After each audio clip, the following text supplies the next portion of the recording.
தோழமை சொந்தங்களுக்கு பணிவான வணக்கங்கள். அன்புடன் KVS.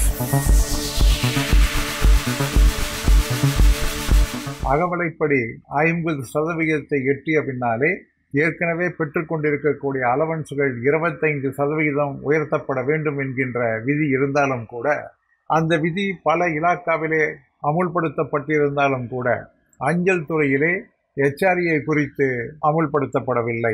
அதற்கான காரணம் அடித்தளத்திலே, அதாவது ஒரு DDO லெவலிலே சொல்லப்பட்டது என்னவென்றால், 2017 உத்தரவிலே, அதாவது ஆட்டோமேட்டிக்காக 25%, 50% என்பது கிராஸ் செய்யப்பட்டிருந்தால் இதை உயர்த்தலாம் என்று இருக்கிறதே தவிர, அந்த கிராசஸ் என்கின்ற வரி இருப்பதனால் அதை லிட்டரரியாக, அதாவது 50ற்கு கிராஸ் செய்யப்படவில்லை என்கின்ற ஒரு தவறான ஒரு எண்ணத்தை உள்கொண்டு பல இடங்களிலே HRAக்கான அந்த தொகையானது 1/1/2024 முதல் உயர்த்தி வழங்கப்படவில்லை. மற்ற இலாக்காவிலே எல்லாம் இதற்கான விளக்காணைகள் ஏற்கனவே வெளியிடப்பட்டு விட்டது. ஆனாலும் கூட அஞ்சல் துறையிலே மிக தாமதமாக 5/6/2024 அன்று இதற்கான ஆணை வெளியிடப்பட்டிருக்கிறது.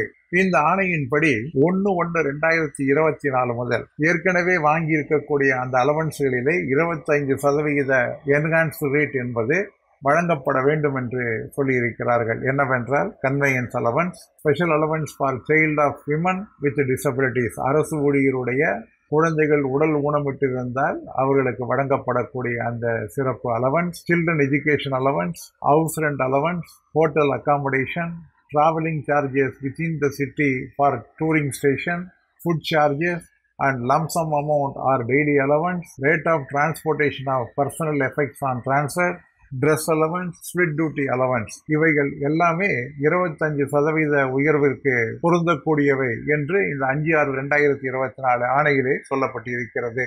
இதில் முக்கியமான கவனிக்கப்பட வேண்டியது என்னவென்றால், ட்ரெஸ் அலவன்ஸ் உயர்த்தப்பட்டு இருக்கிறது. ஏற்கனவே தபால்காரர் மற்றும் MTS ஊழியருக்கு வழங்கப்படக்கூடிய அந்த சீருடை படி என்பது 25% உயர்த்தப்பட்டு இருக்கிறது. 1/1/2024 முதல் அதற்கான நிலுவைத் தொகை வழங்கப்பட வேண்டும். அதே போன்று அஞ்சல் துறையிலே ஸ்பிளிட் டியூட்டி அலவன்ஸ் என்பது தொடர்ந்து இருக்கிறது.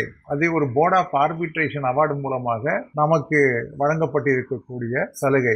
இந்த ஸ்பிளிட் டியூட்டி அலவன்ஸ் அஞ்சல் துறையில் இருந்து ஒழிக்கப்படவில்லை, மாறாக அந்த தொகையானது உயர்த்தப்படவில்லை. ஏற்கனவே 6வது ஊதிய குழுவிற்கு பின்னால் வெளிவந்திருக்கக்கூடிய அந்த ஆணையினுடைய அடிப்படையிலேயே ஸ்பிளிட் டியூட்டி அலவன்ஸ் என்பது இன்று வரை வழங்கப்பட்டு வருகிறது. அதிலேயும் 25% உயர்வு என்பது இதிலே சொல்லப்பட்டிருக்கிறது.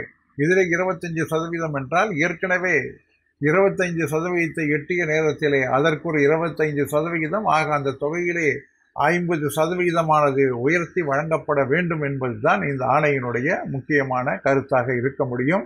ஆகவே இதற்கான ஒரு தனியான ஆணையினை, ஸ்பிளிட் டியூட்டி சம்பந்தப்பட்ட ஒரு தனியான ஆணையினை வழங்கிட வேண்டும் என்று அஞ்சல் நிர்வாகத்தை தொழிற்சங்கங்கள் வலியுறுத்திட வேண்டும் என்பதும் நாம் கவனிக்க வேண்டிய ஒன்றாகும். எப்படி இருந்தாலும் HRA நிலுவைத் தொகை என்பது 1/1/2024 முதல் உடனடியாக பட்டுவாடா செய்யப்படுவதற்கான மிக உயர்ந்த ஆணை என்பது வெளிவந்திருக்கிறது. அந்த அளவிலே நாம் மகிழ்ச்சி அடைவோம் என்று கூறி முடிக்கின்றேன். மீண்டும் சந்திப்போம். அன்புடன் KVS.